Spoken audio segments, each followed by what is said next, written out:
Hello everyone, welcome. आप सभी का आपके अपने प्यारे प्लेटफॉर्म पे स्वागत है। मैं पीयूष परासर आप सभी का स्वागत करता हूं प्यारे प्लेटफॉर्म के ऊपर।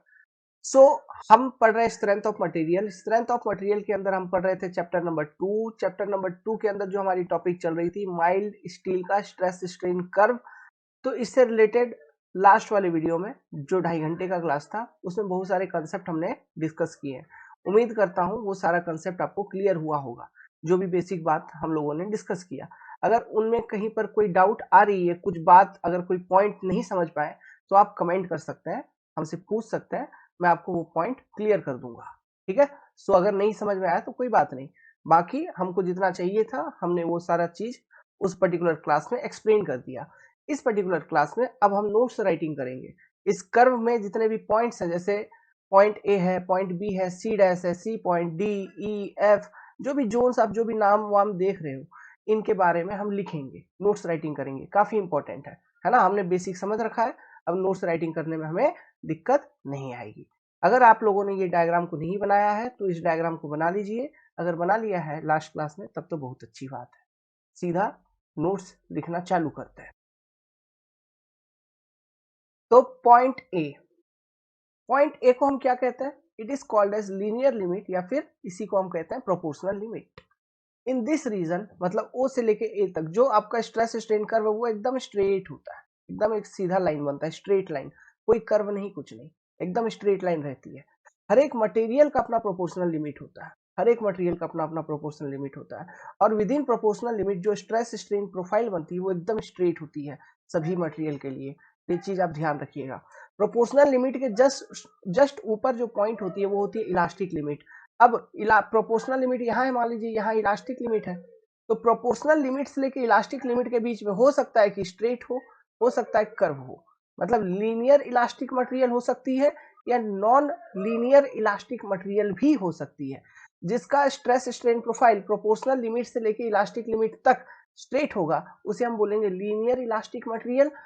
और ऐसा कोई मटेरियल जिसका stress strain profile proportional limit से इलास्टिक लिमिट के बीच में नॉन लीनियर बिहेवियर शो कर रहा है, कर्व बन जा रही है, उसको हम बोलेंगे नॉन लीनियर मटेरियल, मतलब नॉन लीनियर इलास्टिक मटेरियल। तो जो आपका माइल्ड स्टील है, ठीक है, वो नॉन लीनियर इलास्टिक मटेरियल के कैटेगरी में भी आता है, क्योंकि उसका प्रोपोर्शनल लिमिट से इलास्टिक लिमिट के बीच में कर्व बनती है। हाँ, ये वो बात अलग है कि ये जो पॉइंट्स है, प्रोपोर्शनल लिमिट वाला पॉइंट हो गया, इलास्टिक लिमिट वाला पॉइंट हो गया, बी पॉइंट हो गया, मतलब पॉइंट ए, पॉइंट बी, और इल्ड लिमिट वाला पॉइंट हो गया पॉइंट सी, ये तीनों बहुत क्लोज होते हैं, very close to each other. So इन तीनों को कंबाइन करके हम रफली एक ही पर्टिकुलर पॉइंट हम कंसिडर करते हैं। समझ में आ रहा है? वो अलग चीज है, वो अपना एजम्पशंस है, बट एक्चुअली में कुछ ना कुछ उन दोनों के बीच, मतलब इन पॉइंट्स के बीच कुछ ना कुछ डिफॉर्मेशन की वेरिएशन होते हैं। ठीक है, स्ट्रेसेस की भी वेरिएशन होती है, डिफॉर्मेशन भी वेरी करते हैं। ओके, एक मिनट। चलिए, तो इस बात को आप समझ गए हैं। ठीक है, तो इसको लिखिए। In this region O A stress sigma is directly proportional to strain. ये जो सेंटेंस बोला था, ये सेंटेंस बोला था हुक साहब ने। हुक एक वैज्ञानिक थे, उन्होंने इस सेंटेंस को बोला था। तो Hooke's law is valid up to proportional limit only. Proportional limit के बियॉन्ड हुक्स लॉ वैलिड नहीं होता है। Hooke's law is always valid within proportional limit. Hooke's law क्या है इसको अलग से पढ़ेंगे, और भी बहुत सारे एजम्पशंस हैं हुक्स लॉ के अंदर जिनको हम देखेंगे, अलग से देखेंगे उसको। ठीक है, तो अभी के लिए ध्यान रखिए कि Hooke's law is valid for O A region only, that is within proportional limit. Okay, that is up to proportional limit, है ना। Stress is directly proportional to strain. Stress is directly proportional to strain, मतलब sigma is directly proportional to strain.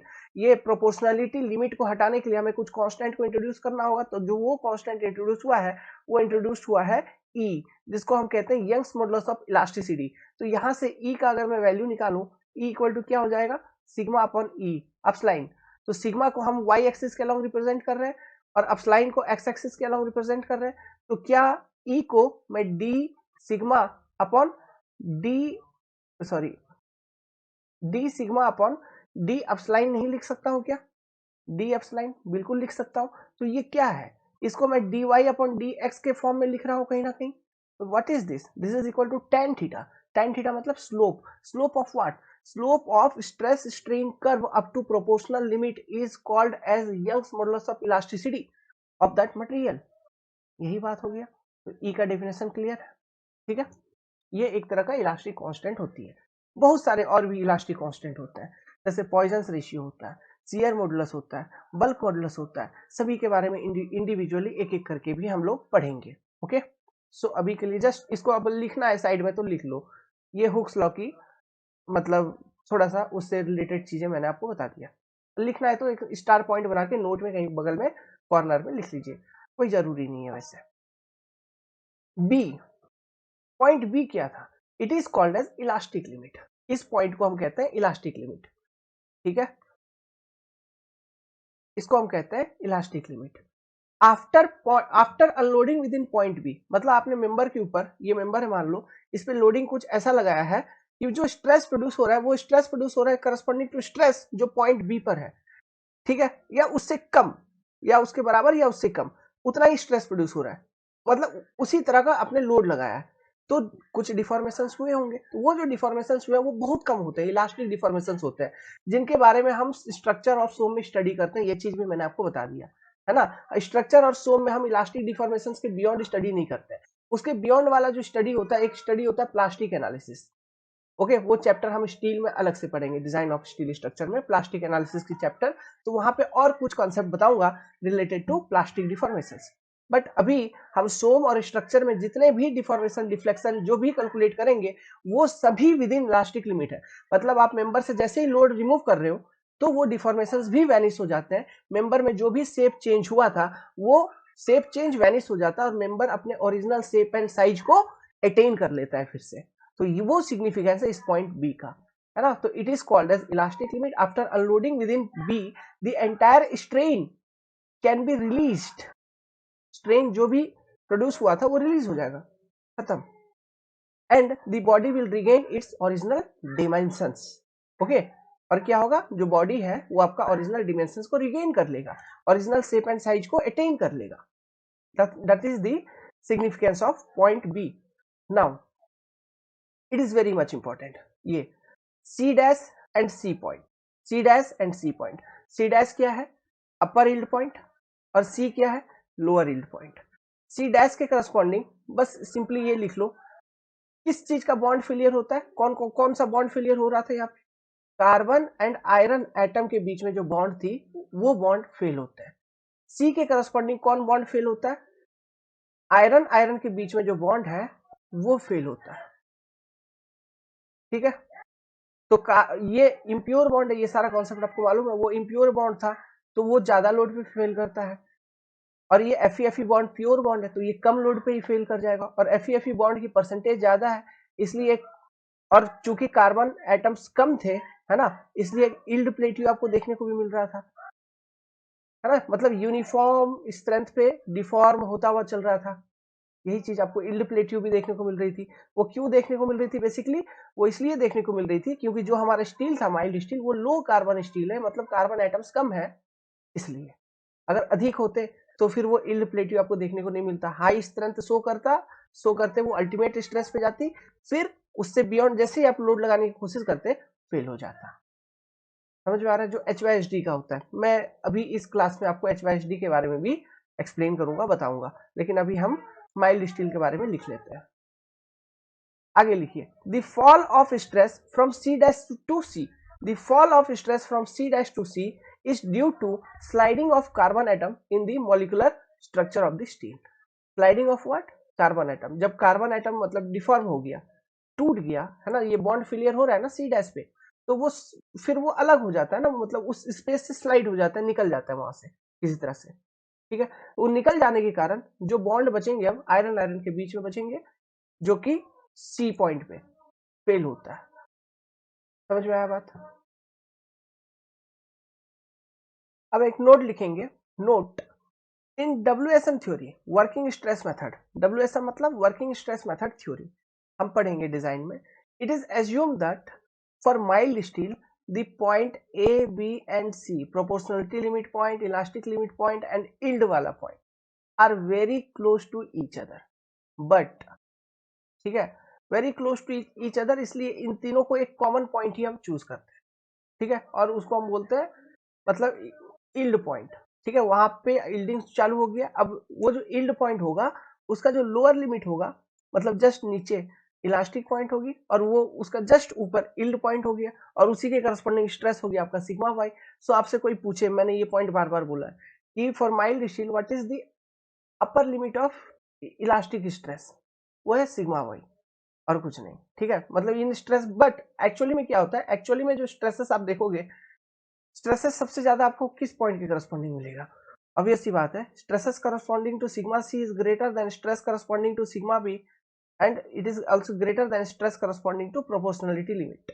But इन तीनों को combine करके ये इस assumptions के अकॉर्डिंग, जो वर्किंग स्ट्रेस मेथड का एजम्पशंस है, इसके अकॉर्डिंग जो स्ट्रेस इन तीनों पॉइंट के करस्पॉन्डिंग हम कंसीडर करते हैं, that is sigma Y, which is your yield stress. समझ गए बात को? क्लियर है? माइल्ड स्टील के केस में, ये किस केस में हो रहा है? Only and only in case of mild steel. अब आगे CD वाला रीजन क्या है? Yield plateau. It is called as yield plateau और जोन ऑफ प्लास्टिक यील्डिंग, या फिर इसे हम कहेंगे जोन ऑफ प्लास्टिक यील्डिंग। ठीक है, it occurs due to very low content of carbon in mild steel. मैंने आपको बताया था होता क्या एक्चुअली, ये प्लास्टिक यील्डिंग आपको देखने को ही क्यों मिलता है? क्योंकि कार्बन बहुत कम है ना, तो कार्बन का जितना भी बॉन्ड था आयरन कार्बन का, वो फेल हो जाता है, तो कार्बन स्लिप कर गया। तो अब इन बल्क आपके पास क्या बचा? इन बल्क आपके पास बचा जो स्टील का स्ट्रक्चर है, उसमें आयरन आयरन के बीच में बॉन्ड। अब ये इन बल्क बचा है और सभी आयरन आयरन के बीच के बॉन्ड है, तो सभी बॉन्ड का यूनिफॉर्म स्ट्रेंथ है ना, एक जैसा स्ट्रेंथ। ऐसा तो नहीं है ये वाला आयरन और ये वाला आयरन के बीच का बॉन्ड का स्ट्रेंथ ज्यादा और दूसरे वाले आयरन आयरन के बीच का बॉन्ड कम, ऐसा तो नहीं है। जितने भी आयरन आयरन वाले बॉन्ड है सभी का स्ट्रेंथ यूनिफॉर्म है। सो एट कांस्टेंट लोडिंग वो डिफॉर्म होते हुए चलते हैं, तो वही डिफॉर्मेशन आपको यील्ड प्लेट्यू मिल रहा है। लोड इंक्रीज नहीं होता, बस डिफॉर्मेशन इंक्रीज होती है, क्योंकि एट सेम लोडिंग सभी बॉन्ड फेल करते हैं, डिफॉर्म करते हैं। समझ गए बात को? यही चीज है, एक्सप्लेन किया था आपको। तो it occurs due to very low content of carbon in mild steel, but जो हाई कार्बन स्टील है जैसे HYSD स्टील, तो उसमें आपको यील्ड प्लेट्यू देखने को नहीं मिलता है, वहां कार्बन कंटेंट हाई है, इसलिए अलग अलग है ना, यील्ड प्लेट्यू आपको वहां पे देखने को नहीं मिलता हाई कार्बन स्टील के केस में। From point C the mild steel is assume to be plastic, therefore the stress corresponding to yield plateau, जो stress है corresponding to this yield plateau is called as yield stress। दिखाया था stress strain curve में, देख लो।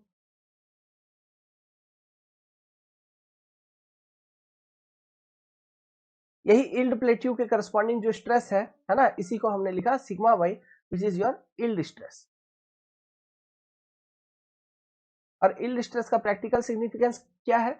जब material में सबसे पहली बार मटेरियल में यील्ड स्ट्रेस के बराबर का स्ट्रेस आएगा, तो उसमें क्रैक अपीयरेंस होगा, है ना, ये आपका प्रैक्टिकल सिग्निफिकेंस है।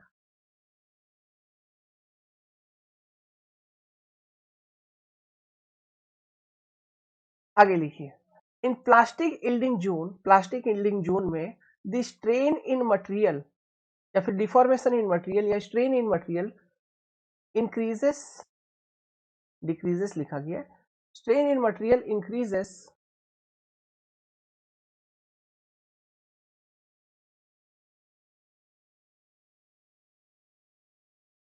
Without any change in stress, without any change in stress. Strain केवल इंक्रीज होता है बिना स्ट्रेसेस में कोई बदलाव के।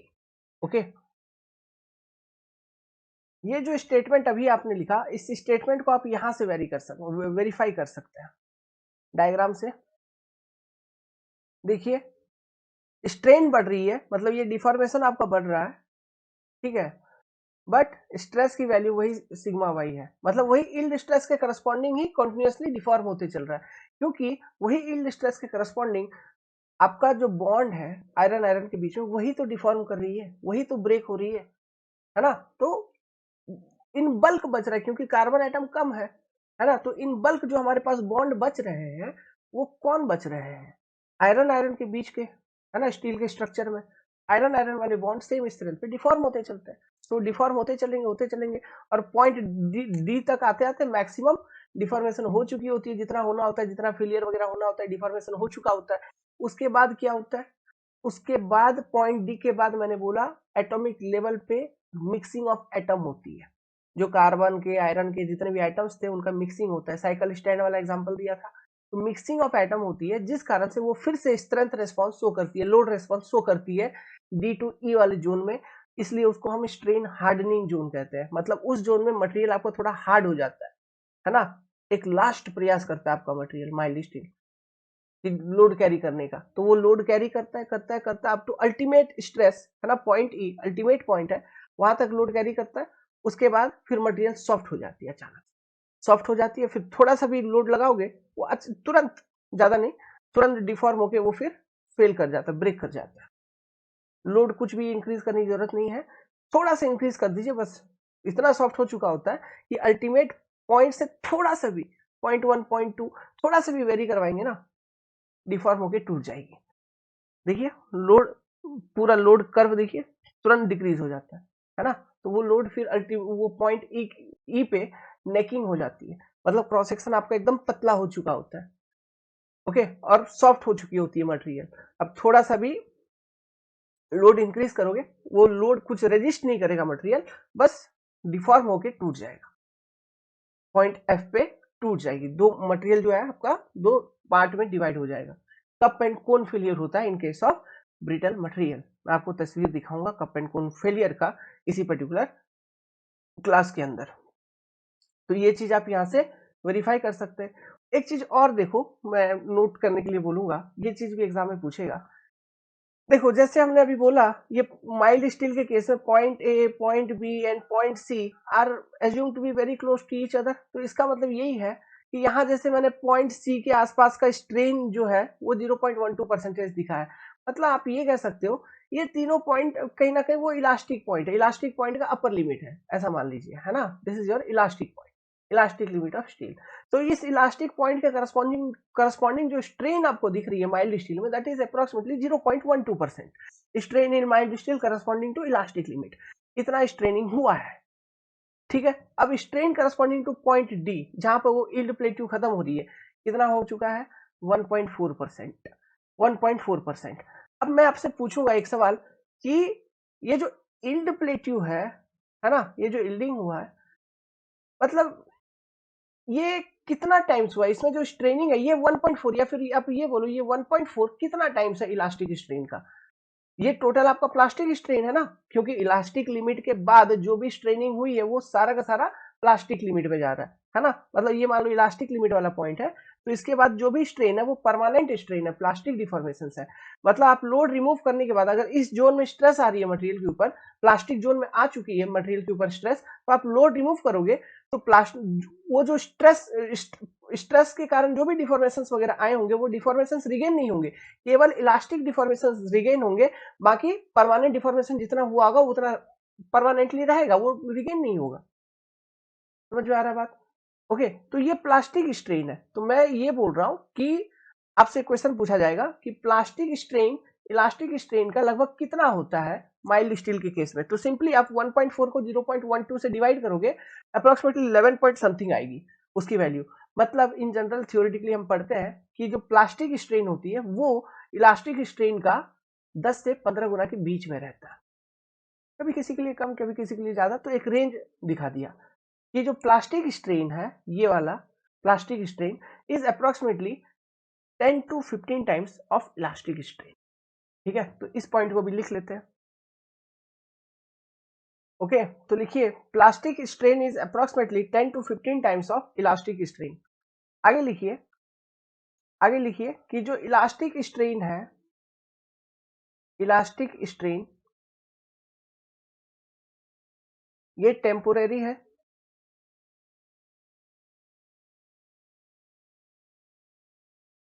ठीक है। मतलब आप लोड रिमूव करेंगे तो जो भी डिफॉर्मेशंस आई होंगे वो भी रिमूव हो जाएंगे, वो और रिमूव हो जाएंगे, और मटेरियल जो है वो अपना ओरिजिनल शेप एंड साइज को अटेन कर लेगा। प्लास्टिक स्ट्रेन जो होती है,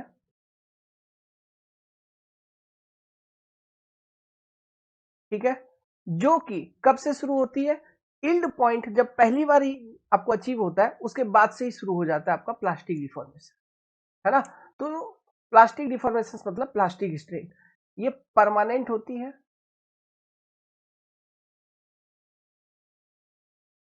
इसको रिकवर नहीं किया जा सकता, नॉन रिकवरेबल।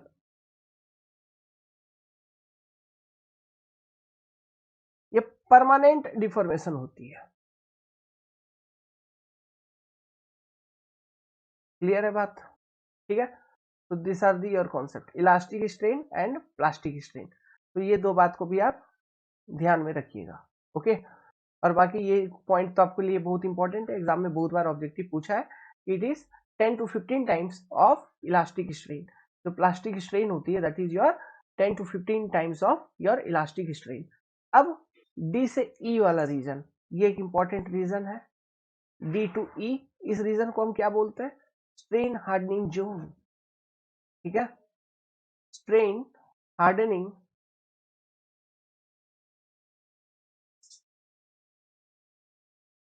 जोन। इस जोन में क्या होता है? एटम मॉलिक्यूलर लेवल पे जो स्टील में जो डिफरेंट एटम्स थे उनका मिक्सिंग होता है, रीएडजस्टमेंट होता है, जिसके कारण फिर वो कुछ रेजिस्टेंस शो करता है। हाँ, इस वाले रीजन में डिफॉर्मेशंस मिलते हैं, डिफॉर्मेशंस तो हो ही रहा है, स्ट्रेन तो आपको मिल ही रहा है। देखो, पॉइंट डी से लेके पॉइंट ई तक कुछ डिस्टेंस पे मतलब स्ट्रेनिंग तो हो रहा है, स्ट्रेन मिल रहा है, लेकिन कुछ रेजिस्टेंस भी मिल रहा है। और वो रेजिस्टेंस क्यों मिल रहा है? साइकिल स्टैंड, है ना? कहने का मतलब है मिक्सिंग ऑफ एटम्स, इस कारण से कुछ रेजिस्टेंस आपको मिल रही है। ओके, और इस वाले रीजन में जो पॉइंट ई है उसके करस्पॉन्डिंग अल्टीमेट स्ट्रेस वो शो करता है। ठीक है, अल्टीमेट स्ट्रेस, मैक्सिमम लोड वो शो करता है कि मैक्सिमम लोड कैरी कर रहा है। अब डिजाइन में हम ये वाला पोर्शन को यूज नहीं करते। माइल्ड स्टील के केस में स्ट्रक्चरल डिजाइन जब भी हम करते हैं उसमें ये अल्टीमेट स्ट्रेस को हम यूज नहीं करते इन डिजाइनिंग। क्यों? ये अल्टीमेट स्ट्रेस आपको कब मिल रहा है? ये अल्टीमेट स्ट्रेस आपको तब मिल रहा है जब बहुत सारा डिफॉर्मेशन वगैरह हो चुका है, प्लास्टिक यील्डिंग हो चुकी है, तब जाके अल्टीमेट स्ट्रेस शो कर रहा है। समझो बात को। तो अगर इस चीज को, अगर माइल्ड स्टील के केस में इस चीज को कंसिडर करते हुए, अल्टीमेट स्ट्रेस को कंसिडर करते हुए आप डिजाइन कर दोगे स्ट्रक्चर को, तो स्ट्रक्चर पे लोडिंग तब तक अप्लाइड होगा और फिर क्या होगा? स्ट्रक्चर पूरा डिफॉर्म करेगा। एल्यूमिनियम वाला जो एग्जांपल बताया था, बहुत ज्यादा डिफॉर्मेशन होंगे। वो भले ही फेल नहीं हो रहा है क्योंकि आपने डिजाइन किया हुआ है उसको एक सेफ्टी फैक्टर को लेके, है ना, लेकिन डिफॉर्मेशंस तो हो रहे हैं यार। सर्विसिबिलिटी क्राइटेरिया, सर्विसिबिलिटी कंडीशंस को वो शूट नहीं करेगा, मैच नहीं करेगा। वो बिल्डिंग, वो स्ट्रक्चर सर्विसिएबल नहीं होगी due to large excessive deformations. इसलिए लोग उसको पसंद नहीं करेंगे उसमें रहना। एज ए इंजीनियर आप जानते हो, नहीं रे भाई कुछ नहीं होगा, भले ही लटक रहा है, झूल रहा है, तू रहा है इसमें, आप बोलोगे, आश्वासन दोगे, बट लोग मानेंगे क्या? नहीं। सब लोग तो सिविल इंजीनियर नहीं होते, सबको प्लास्टिक एनालिसिस का कॉन्सेप्ट मालूम नहीं। समझ गए बात को? इसलिए इस वाले पोर्शन को हम स्ट्रक्चरल डिजाइन में यूज नहीं करते। ठीक है, माइल्ड स्टील के लिए। और माइल्ड स्टील के लिए जो डिजाइन स्ट्रेसेस होता है, that all stresses are based on your yield stress value only.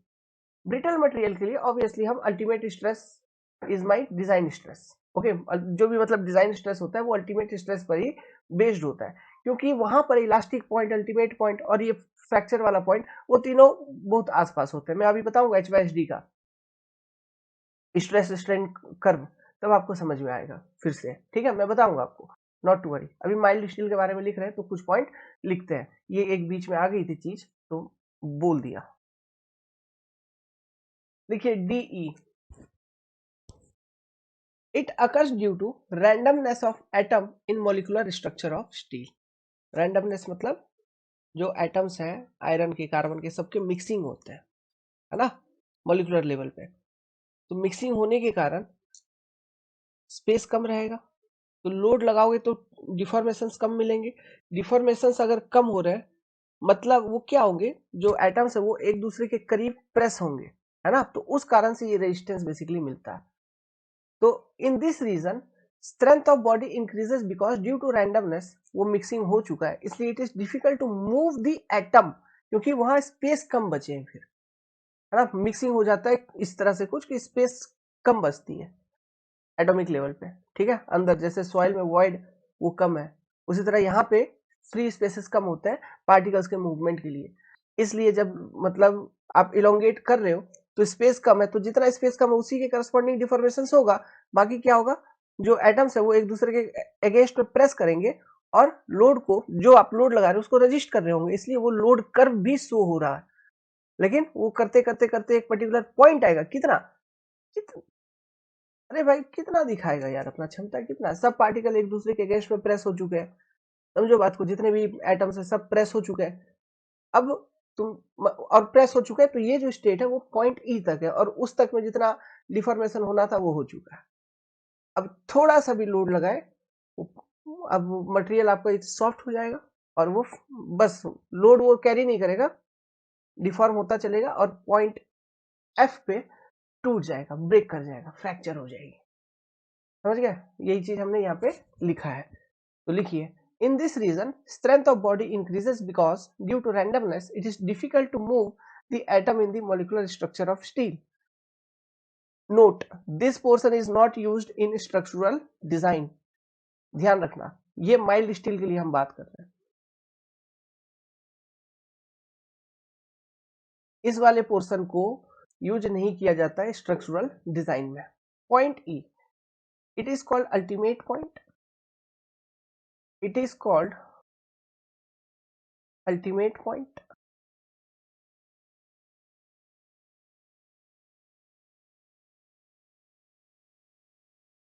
and stress corresponding to this point is called ultimate stress, which represent the maximum stress that a material can carry. ठीक है, complete करिए sentence को। It is called ultimate point and stress corresponding to it is known as ultimate stress. Ultimate point represent maximum strength of material.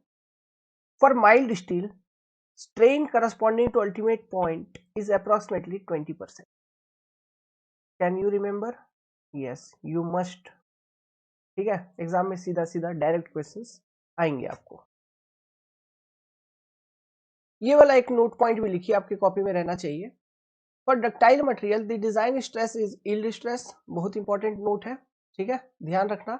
Ductile material जो भी होगा उसका design stress yield stress based होता है, हम factor of safety वगैरह लगाते हैं तो यील्ड स्ट्रेस पे ही लगाते हैं, ठीक है, मतलब सिग्मा वाई पे। whereas for brittle material the design stress is ultimate stress sigma u. Brittle material के एग्जांपल HYHD, डक्टाइल मटेरियल का जैसे ये वाला बार तो देखिए आप, माइल्ड स्टील है ना, ब्रिटल का example high yield strength deform bar. Carbon content जैसे ही बढ़ते चलेगा स्ट्रेंथ कैरेक्टरिस्टिक्स बढ़ेगी, डक्टिलिटी कम होगी तो वो ब्रिटलनेस उसमें बढ़ेगा, है ना, तो HYHD का वो सेम होता है। या फिर हाई टेंशन स्टील, उसमें भी हम बहुत ज्यादा कार्बन यूज करते हैं तो वो भी ब्रिटल मटेरियल ही होती है, हाई टेंशन स्टील या HYHD बार, ये सारे। EF, इसको हम क्या कहते हैं, zone of necking,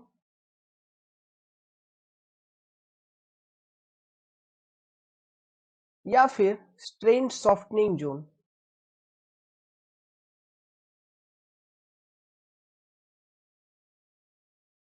strain softening zone.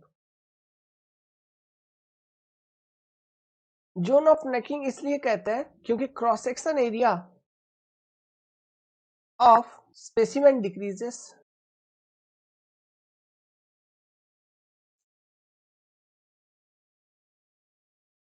ठीक है।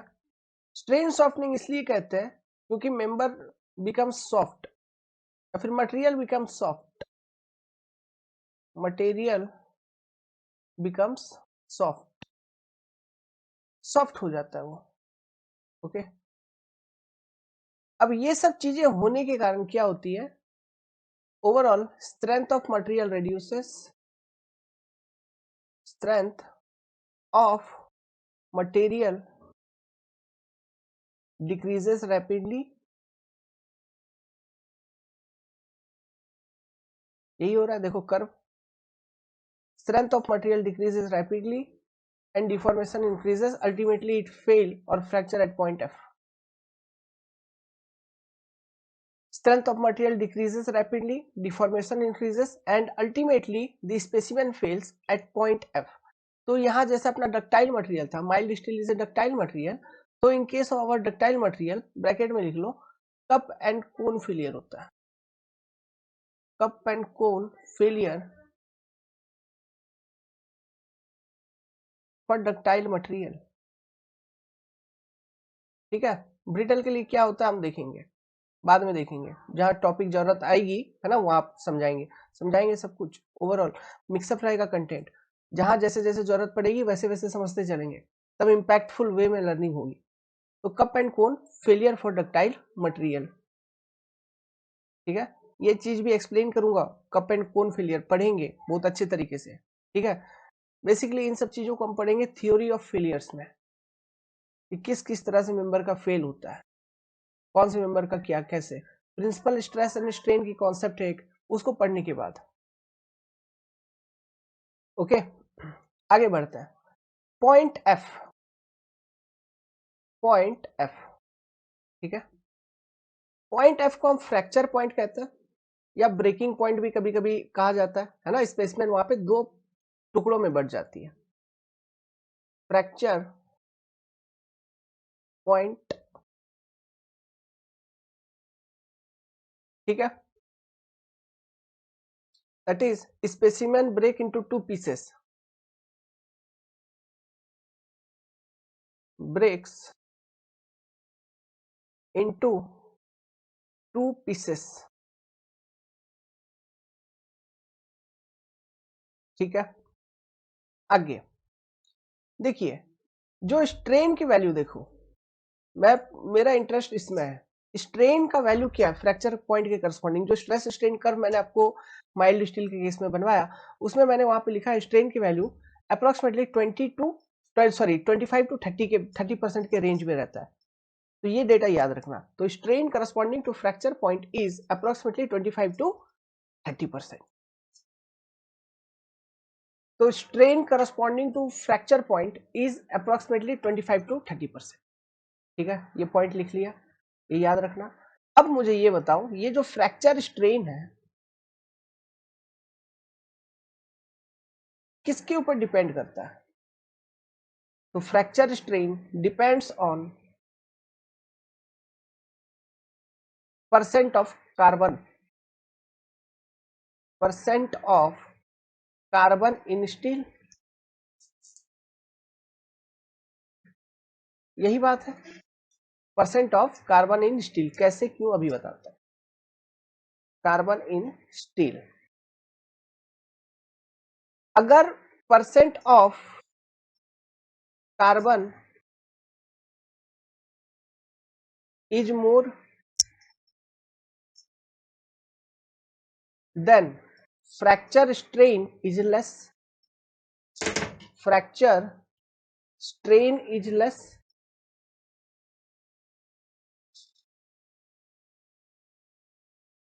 comma strength of steel is more, strength of steel will be more।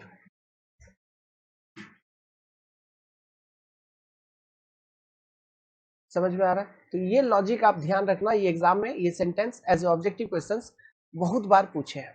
ठीक है, तो remember this logic any time. देखो, यहीं से डक्टाइल मटेरियल और ब्रिटल मटेरियल का कॉन्सेप्ट आता है।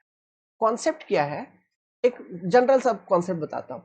यहां पे इलास्टिक लिमिट, जैसे माइल्ड स्टील के केस में देखा, यहां पे देखा आपने फ्रैक्चर लिमिट, फ्रैक्चर वाला पॉइंट, इनके बीच में स्ट्रेन कितना ज्यादा है, बहुत ज्यादा है।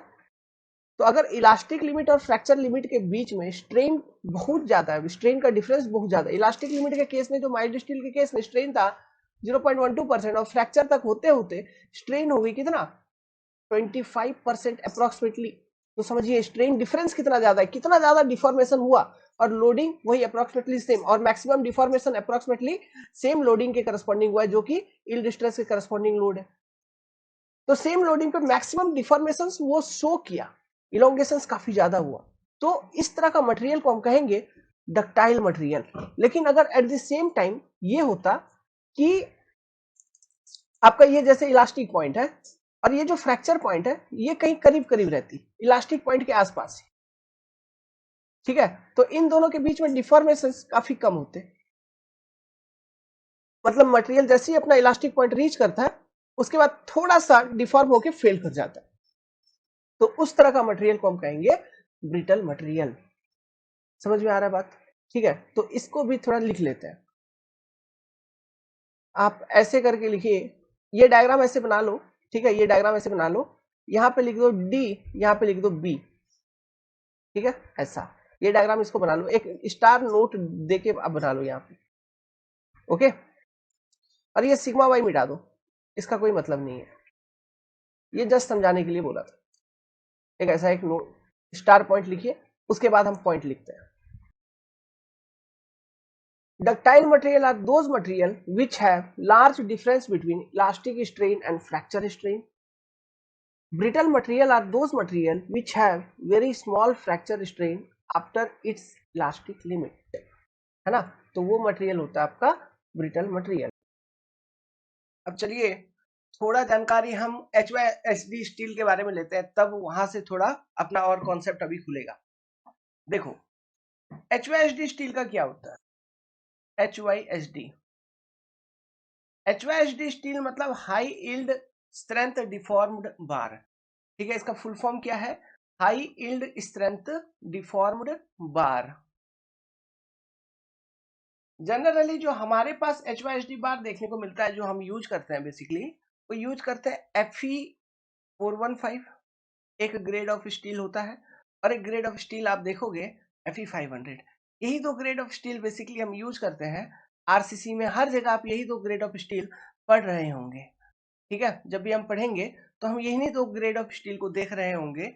और एक माइल्ड स्टील को हम क्या बोलते हैं, Fe250। तो HYSD ग्रेड ऑफ स्टील अगर आपसे पूछे तो उसका इस तरह से रिप्रेजेंट होता है Fe415 और Fe500।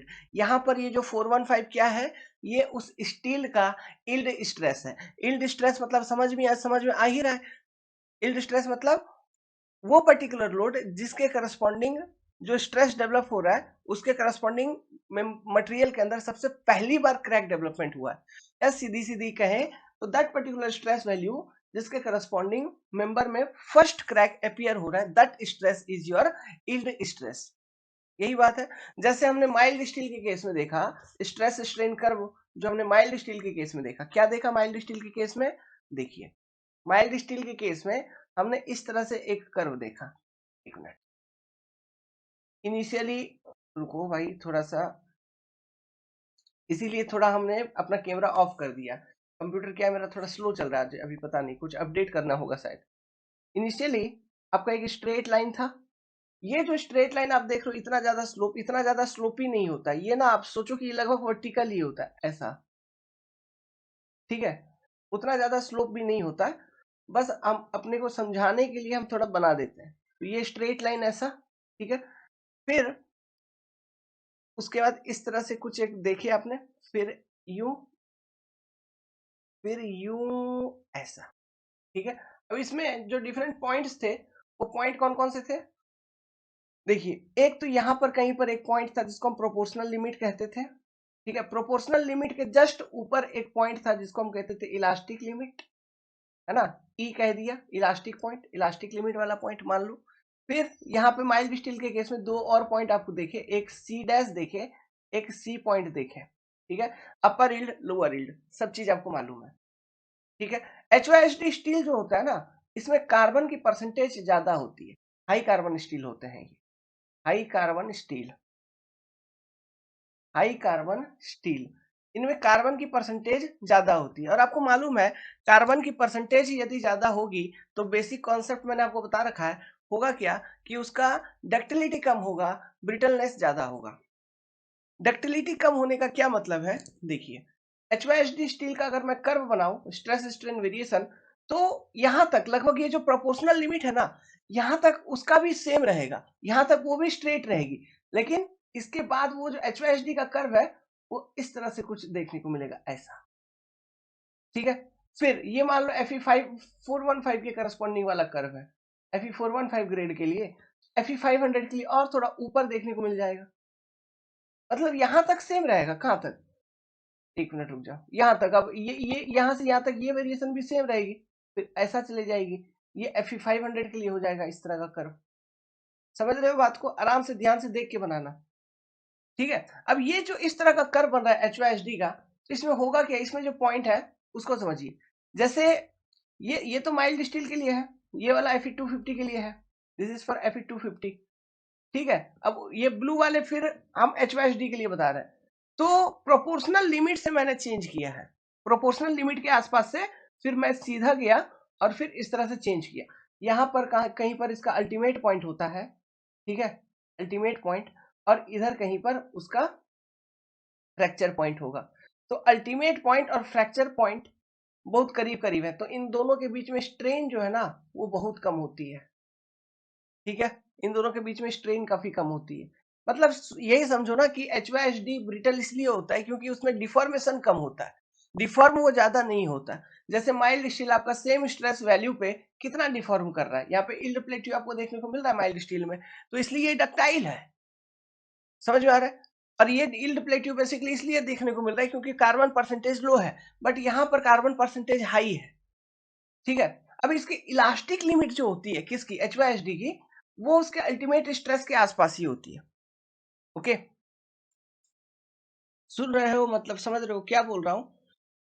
HYHD बार के केस में उसके स्ट्रेस स्ट्रेन प्रोफाइल के अंदर आपका जो इलास्टिक लिमिट होता है वो भी कहीं ना कहीं इसके अल्टीमेट स्ट्रेस के आसपास ही होता है, मतलब इसकी इलास्टिक लिमिट भी होगी हाई। समझ में आ रहा है? और देखो माइल्ड स्टील के केस में, देखो माइल्ड स्टील वाला स्ट्रेस स्ट्रेन केस में देखना, जो इसका इलास्टिक लिमिट है उसी के करस्पॉन्डिंग कहीं ना कहीं यील्ड स्ट्रेस भी है। तो HYHD बार के केस में भी यही होता है, यील्ड स्ट्रेस जिस लेवल पे होता है ना उसी लेवल पे है, ओके, या उसी के अगल बगल आसपास उस बार की इलास्टिक लिमिट भी होती है। समझ में आ रहा है? तो इलास्टिक लिमिट कहीं ना कहीं इधर होगा, यहाँ पे, यहाँ पे, या फिर यहाँ पे Fe500 के केस में। तो ये स्ट्रेस होगा करस्पॉन्डिंग टू इलास्टिक लिमिट, है ना। इस लेवल पे ये जो स्ट्रेसेस है ये होंगे corresponding to its elastic limit, ठीक है, इलास्टिक लिमिट स्ट्रेसेस। अब इलास्टिक लिमिट स्ट्रेस का मतलब क्या है बाबू? मतलब ये है कि इस पॉइंट तक ये जो भी स्ट्रेस का वैल्यू है उस लोडिंग हम वहां तक लगा सकते हैं, और वो लोड फिर अगर रिमूव करेंगे तो जो भी डिफॉर्मेशन आई होंगे वो डिफॉर्मेशन हो जाएंगे रिमूव।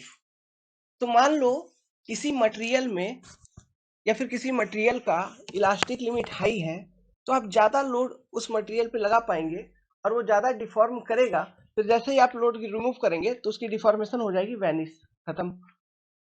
तो ऐसे मटेरियल को क्या हम हाईली इलास्टिक मटेरियल बोलेंगे? हाईली इलास्टिक मटेरियल कह सकते हैं, हाँ बिल्कुल कह सकते हैं। क्यों? उसकी इलास्टिक लिमिट ऊपर है, ज्यादा है। प्लस ये देखो, जैसे यहाँ पे ये इलास्टिक लिमिट पॉइंट है HYHD बार के, तो इलास्टिक लिमिट और फ्रैक्चर, ये इलास्टिक लिमिट और ये फ्रैक्चर HYHD का, इनके बीच में जो स्ट्रेन है वो काफी कम है। मतलब यहां से इलास्टिक लिमिट से फ्रैक्चर तक में जो डिफॉर्मेशन हुआ है मेंबर का वो काफी कम है। समझ में आ रहा है? लेकिन माइल्ड स्टील के केस में देखो इलास्टिक लिमिट यहाँ पर कहीं पर है और फ्रैक्चर इधर है, तो इलास्टिक लिमिट से लेके फ्रैक्चर तक में स्ट्रेन देखिए, यहाँ पे स्ट्रेन देखो बहुत ज्यादा है कि नहीं, मतलब डिफॉर्मेशन बहुत ज्यादा हुआ है between elastic point two fracture point, इसलिए ये डक्टाइल है, क्योंकि ये डिफॉर्मेशन ज्यादा हुआ है, ठीक है। इसलिए ये ब्रिटल है क्योंकि ये डिफॉर्मेशन कम हुआ है। ओके, तो इस तरह से भी आप कह सकते हो कि ductile material are those material which have large difference between elastic limit and fracture strain. Brittle material are those material which have small fracture strain after its elastic limit। मतलब जैसे ही इलास्टिक लिमिट रीच हो रही है तुरंत वो fracture भी कर रहा है थोड़ा डिफॉर्मेशन पे, तो जो कि आपको HYHD बार में देखने को मिल रहा है। और ये बेसिकली क्यों हो रहा है? Due to high carbon steel. But हाँ, इसकी लोड कैरिंग कैपेसिटी बहुत ज्यादा है, अल्टीमेट स्ट्रेस की वैल्यूज देखिए वो कितना ज्यादा है। है ना, इसका लोड कैरिंग कैपेसिटी बहुत ज्यादा है। इसलिए जब भी हम ब्रिटल मटेरियल को डिजाइन करेंगे तो जो हमारा डिजाइन लोड होता है या फिर डिजाइन स्ट्रेसेस होती है, लोड तो नहीं, डिजाइन स्ट्रेसेस जो होती है इस मटेरियल के लिए, it those are based on its ultimate stress. लेकिन for ductile material the design stresses are based on its yield stress. ये सारा पॉइंट क्लियर है? एग्जाम में ऑब्जेक्टिव पूछते हैं रे बाबू, घुमा घुमा के पूछते हैं, ठीक है? सब चीज बोल रहा हूँ, अच्छे से बता रहा हूँ, सुनो, पढ़ो, ये डायग्राम को बनाओ। तो यहाँ से इस तरह से कर्व होता है। तो यहाँ से बेसिकली क्या समझ रहे हो? समझने वाली चीज क्या है? समझने वाली चीज यही है कि जो HYSD बार होते हैं इनमें इलास्टिक लिमिट जो होते हैं वो उसके अल्टीमेट पॉइंट के करस्पॉन्डिंग होता है, अल्टीमेट पॉइंट के आसपास होता है, ठीक है? और जैसे ही अल्टीमेट स्ट्रेस वाला पॉइंट रीच होता है उसके बाद थोड़ा ही डिफॉर्मेशन पे फ्रैक्चर भी हो जाता है ना? कुल मिला के इलास्टिक लिमिट से लेके फ्रैक्चर पॉइंट के बीच में जो डिफॉर्मेशन होती है वो काफी कम होती है। प्लस ये जो HYSD बार होता है, यहाँ पर जब हम स्ट्रेस स्ट्रेन टेस्ट इसका करते हैं तो हमें डायरेक्टली यील्ड स्ट्रेस पता नहीं चलता। यील्ड स्ट्रेस निकालने का एक कॉन्सेप्ट हम अप्लाई करते हैं, है ना? वो कॉन्सेप्ट क्या है मैं आगे चल के सिखाऊंगा। यहाँ पे मैंने अभी तक यील्ड स्ट्रेस के बारे में बताया कि HYSD का नहीं बताया। यील्ड स्ट्रेस हमको डायरेक्टली स्ट्रेस स्ट्रेन कर्व से ऑब्जर्व नहीं होता है। We use a separate concept to find out the yield stress of HYSD bar. Proof stress, एक नाम सुना होगा, प्रूफ स्ट्रेस, ठीक है? प्रूफ स्ट्रेस, प्रूफ स्ट्रेस के कॉन्सेप्ट को हम यूज करते हैं to find out yield stress of HYSD bar. Okay, अब ये कैसे है, क्या है, ये हम बताएंगे आपको अभी आगे चल के। नोट जब लिखवाएंगे तो वहां पे लिखवाएंगे। तो this is your stress strain curve for HYSD। तो यहाँ से यही सब बात समझ में आ रहा है कि आफ्टर इट्स इलास्टिक लिमिट, जो भी इलास्टिक लिमिट होता है HYSD का, उसके बाद तुरंत अल्टीमेट स्ट्रेस वाला पॉइंट आता है, फिर तुरंत फ्रैक्चर भी हो जाता है। तो इनमें डिफॉर्मेशन काफी कम होते हैं, इसलिए ये ब्रिटल मटेरियल कंसिडर किया जाता है इसको। ये हाई कार्बन स्टील है, ठीक है? अब चूंकि इसका इलास्टिक लिमिट ज्यादा है तो ये ज्यादा लोड कैरी कर सकता है, अब इसलिए ये हाईली इलास्टिक मटेरियल है। तो स्प्रिंग, स्प्रिंग नाम सुना है? स्प्रिंग, स्प्रिंग जो बनता है वो हाई टेंसाइल स्टील से बनता है, HTS। ये तो HYSD बोल रहा हूं मैं, अब बता रहा हूं HTS steel, high tensile steel. High tensile steel में देखो कार्बन का परसेंटेज और ज्यादा होता है। तो स्प्रिंग वगैरह HTS स्टील से बनती है। तो मान लो जैसे कार्बन का परसेंटेज और ज्यादा है तो उसका भी कर्व क्या होगा? उसका भी वही कर्व होगा, ऐसे कुछ कर्व बनेगा, तो उसकी भी इलास्टिक लिमिट काफी ज्यादा होगी, काफी ऊपर होगी। तो इसलिए हम कहते हैं कि जो स्प्रिंग होता है, springs are highly elastic but brittle in nature. समझ रहे हो? वो इलास्टिक तो है लेकिन नेचर उसका कैसा है? ब्रिटल। इलास्टिक क्यों है? क्योंकि वो ज्यादा लोड कैरी कर सकता है, इसलिए हम स्प्रिंग के ऊपर क्या लोड लगाते हैं, अधिक से अधिक लोड लगाते हैं तो वो डिफॉर्म करता है, वो दब जाता है। लेकिन वो लोड को हम जैसे ही रिमूव कर देते हैं तो स्प्रिंग अपने ओरिजिनल स्टेट पे आ जाता है। तो स्प्रिंग को जनरली बनाया जाता है हाई टेंशन स्टील को यूज करके, जिसका इलास्टिक लिमिट और ज्यादा होता है। समझ में आया क्या बात? बुझाया? ठीक, लिखवाऊंगा। लिखिए example of brittle material.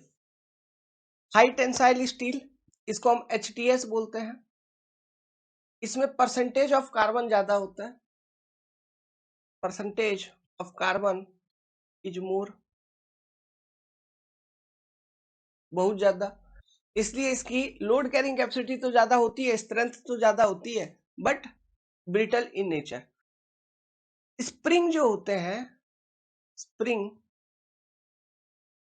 Are made of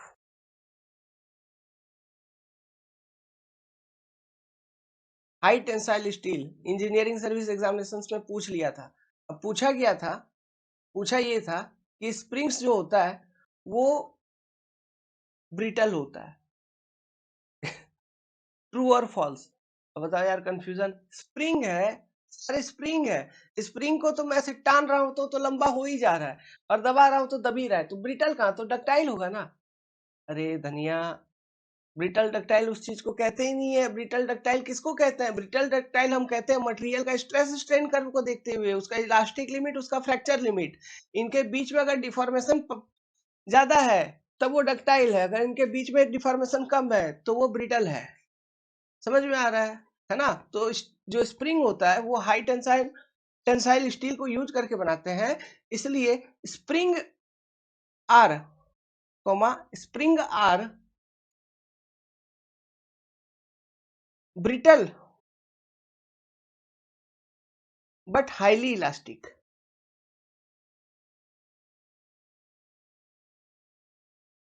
अब ये हाईली इलास्टिक क्यों लिखवा रहा हूं, इसका लॉजिक समझ में आ गया?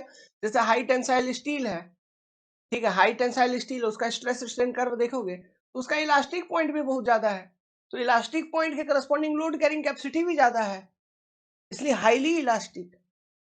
क्लियर है? Because elastic limit is more. Okay, तो highly elastic but brittle in nature.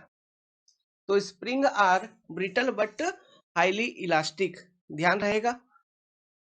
दूसरा एक कंफ्यूजन और रहता है लोगों में, रबड़। ठीक है, तो नाम लिखिए इलास्टिक रबड़। इलास्टिक रबड़। इलास्टिक रबड़ जो होती है ना, ये भी होती है ब्रिटल। ओके, इलास्टिक रबड़ is also brittle, but but इसकी भी इलास्टिक लिमिट ज्यादा होती है। ठीक है, ब्रिटल होती है लेकिन इलास्टिक लिमिट तो होती है इलास्टिक। ब्रिटल क्यों? ब्रिटल मतलब बेसिकली ये होता है ना, ब्रिटल कॉन्सेप्ट, ब्रिटल चीज का मतलब यही है कि जैसे ही किसी मटेरियल का इलास्टिक लिमिट रीच हो रहा है प्लस उसके फ्रैक्चर होने तक में जो डिफॉर्मेशन है वो काफी कम है। तो सेम चीज यहाँ पर इलास्टिक रबड़ के केस में देखने को मिलता है कि ये फ्रैक्चर तो करता है बहुत ज्यादा स्ट्रेन पर, मतलब बहुत ज्यादा डिफॉर्मेशन होता है तब ये फ्रैक्चर करता है। ठीक है, इलास्टिक रबड़ का बता रहा हूं सुनो। बहुत ज्यादा डिफॉर्मेशन होने के बाद, फॉर एग्जांपल रबड़ ही एज्यूम करो ना, रबड़ जो तुम्हारे माइंड में यूज हो रहा है उसमें बहुत ज्यादा डिफॉर्मेशन देते हो तब जाके बहुत लंबा होने के बाद टूट रहा है, ये बात तो है, टूट रहा है। लेकिन मुझे ये बताओ, इलास्टिक रबड़ को, ठीक है, डिफॉर्मेशन का बेसिक कॉन्सेप्ट, इलास्टिसिटी का बेसिक कॉन्सेप्ट क्या होता है बाबू?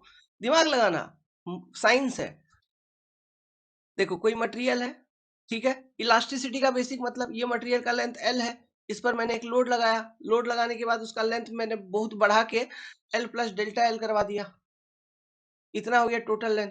फिर जो लोड था वो रिमूव कर दिया, तो जो भी डिफॉर्मेशन था वो ओरिजिनल स्टेट पे आ जाता, वो मेंबर ओरिजिनल हो गया। तो देखो इलास्टिक रबड़ का, जो रबड़ बांधते हो ना मेरे भाइयों मेरे बहनों, बाल में भाई लोग तो नहीं बांधते, खैर तुम ब्रासलेट तो पहनते ही होगे रबड़ वगैरह का, महाकाल वगैरह का, महाकाल भगवान जी का, है ना, ब्रासलेट तो पहनते हो हाथ में, वो रबड़ वाले आते हैं। तो उसको कभी ना तुम एक्सटेंशन प्रोवाइड करो उसमें, तो एक्सटेंशन प्रोवाइड करोगे वो लंबा होगा, टूट नहीं रहा होगा, लंबा हो रहा होगा, हो रहा होगा, हो रहा होगा। और और मान लो बहुत लंबा हो गया, अब टूटा नहीं है, एज्यूम करना कि टूटा नहीं है, जस्ट टूटने ही वाला था लेकिन अभी टूटा नहीं है, और तुम जो भी फोर्स लगा रहे थे छोड़ दिए, तो क्या वो फिर अपने ओरिजिनल स्टेट पे आ गया? मतलब जो भी एक्सटेंशन तुम लगा रहे हो वो उसके विद इन इलास्टिक लिमिट ही है, मतलब जो भी आप लोड लगा रहे हो वो विद इन उसके इलास्टिक लिमिट ही है। अब मान लो जैसे ही टूट गया, ठीक है, जैसे ही टूट गया, तो अब तुम क्या सोचते, अरे थोड़ा सा कम लंबा करते यार, टूट गया। मतलब ये कि जो इलास्टिक रबड़ है उसका ये मान लो इलास्टिक लिमिट है ना, तो जस्ट इसी के बगल में फ्रैक्चर फ्रैक्चर स्ट्रेन होता है, फ्रैक्चर फ्रैक्चर स्ट्रेन की वैल्यू होती है काफी ज्यादा। देखो कितना लंबा डिफॉर्म हो जा रहा है टूटने से पहले, है ना, तो फ्रैक्चर स्ट्रेन होती है बहुत ज्यादा, बट इलास्टिक लिमिट से फ्रैक्चर स्ट्रेन के बीच में कोई स्ट्रेन नहीं होता, वहां स्ट्रेन नहीं है, इसलिए वो ब्रिटल है। वहां स्ट्रेन अगर होगा इलास्टिक लिमिट और फ्रैक्चर लिमिट के बीच में, फ्रैक्चर है ना, तब हम बोलेंगे क्या डक्टाइल है या ब्रिटल है, लेकिन वहां स्ट्रेन है ही नहीं, ब्रिटल है। समझ में आया बात, बुझाया? ओके, पॉइंट समझ में आया, इमेजिन कर पाए, विजुअलाइज कर पाए, चीजों को कनेक्ट कर पाए, नहीं कर पाए तो पूछना है। ओके, उम्मीद करता हूं कर लिया होगा, सिंपल सी चीज थी, डेफिनेशन को फॉलो करते हुए लिख रहे हैं, तो लिखिए इसको, इसके बारे में लिखिए, एक सेंटेंस लिखवा ही दूं। द इलास्टिक रबड़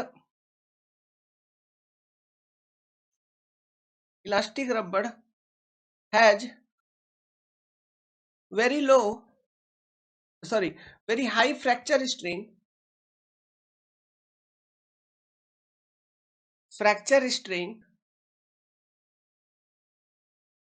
but after its elastic limit,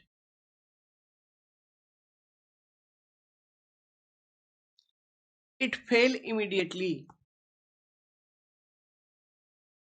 It fail immediately.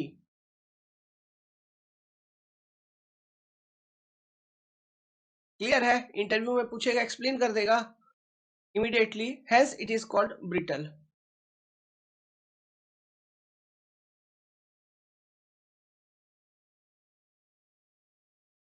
It is called brittle. तो ब्रिटल का मतलब क्या हुआ?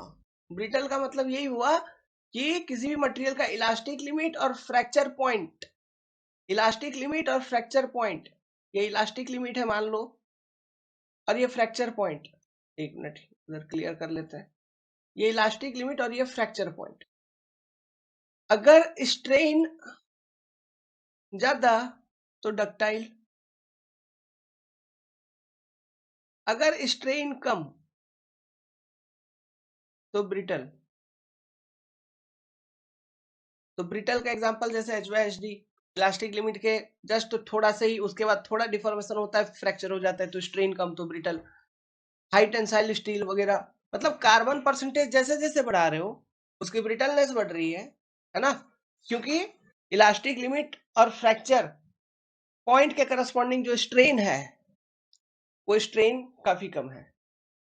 ओके, लेकिन माइल्ड स्टील में ऐसा नहीं है, इलास्टिक लिमिट और फ्रैक्चर पॉइंट के करस्पॉन्डिंग जो स्ट्रेन है वो बहुत ज्यादा है. ठीक है, वो गैप मैंने दिखाया स्ट्रेस स्ट्रेन कर्व में, वो बहुत ज्यादा है, इसलिए वो डक्टाइल है. वो सेम लोडिंग पे वो डिफॉर्म होते रहती है, इलोंगेट होते रहती है, लंबा बढ़ते रहती, लंबाई उसकी बढ़ते रहती है, वो डक्टाइल है. और वो प्लास्टिक डिफॉर्मेशन हो रहा होता है उसमें. देखो डिफॉर्मेशन भी हो रहा होता है जो परमानेंट वाला हो रहा होता है, प्लास्टिक डिफॉर्मेशन और परमानेंट डिफॉर्मेशन. इलास्टिक लिमिट के करस्पॉन्डिंग तक में जो डिफॉर्मेशन हुआ है उसको बोलेंगे इलास्टिक डिफॉर्मेशन, जो कि लोड को रिमूव करने के बाद रिगेन हो जाता है. लेकिन इलास्टिक लिमिट के करस्पॉन्डिंग जो लोड था उससे भी ज्यादा लोड लगा दिए हैं तो कुछ ना कुछ परमानेंट डिफॉर्मेशन देखने को मिलेगा. वो कैसे कैलकुलेट करते हैं, क्वेश्चन करवाएंगे हम. ठीक है, कितना इलास्टिक डिफॉर्मेशन, कितना प्लास्टिक डिफॉर्मेशन, सब क्वेश्चन करवाएंगे, सारा कुछ कर लोगे, लेकिन चीजें समझ के रखनी होगी. ठीक है, कौन चीज क्या है वो जरूरी है, तो कनेक्ट कर पाए चीजों को. तो ये चीजें आप लिख लीजिए, और इसी के साथ इस पर्टिकुलर क्लास को समाप्त करते हैं. ये डायग्राम बना लेना HYSD का. ठीक है, HYSD का high carbon steel. Okay, elastic limit high, elastic limit is high, is more लिखो, इज मोर, इसलिए ये इलास्टिक होते हैं, इलास्टिक होते हैं, इलास्टिक तो होते हैं बट ब्रिटल होते हैं. ठीक है, क्यों? क्योंकि इलास्टिक लिमिट, यहाँ देखो, यहाँ इलास्टिक लिमिट और फ्रैक्चर पॉइंट के करस्पॉन्डिंग जो स्ट्रेन है उसकी वैल्यू काफी कम होती है, वो डिफॉर्मेशन काफी कम होती है. HYSD बार के केस में यील्ड स्ट्रेस उसके स्ट्रेस स्ट्रेन कर्व से डायरेक्टली हम ऑब्जर्व नहीं कर पाते हैं, इसलिए हम प्रूफ स्ट्रेस का कॉन्सेप्ट को इस्तेमाल में लाते हैं, यूज करते हैं. क्या है कंसेप्ट हम देखेंगे. ओके, हम कर रहे होंगे नेक्स्ट क्लास में इन सब चीजों के ऊपर काम. क्या समझे? ठीक है, तो नेक्स्ट क्लास में शुरू करेंगे from topic relation between actual and engineering curve. ठीक है, उम्मीद करता हूँ यहाँ तक चीजें आपको समझ में आई होंगी. तो इसी के साथ अपना स्ट्रेस स्ट्रेन वाला जो कॉन्सेप्ट था वो आपका हो गया समाप्त. तो यहाँ से भी बहुत सारे क्वेश्चंस आते हैं एग्जाम में ऑब्जेक्टिव फॉर्म में, तो चीजों को ध्यान रखिएगा. ओके, नेक्स्ट क्लास में बहुत सारी चीजें पढ़ रहे होंगे हम लोग. All the best.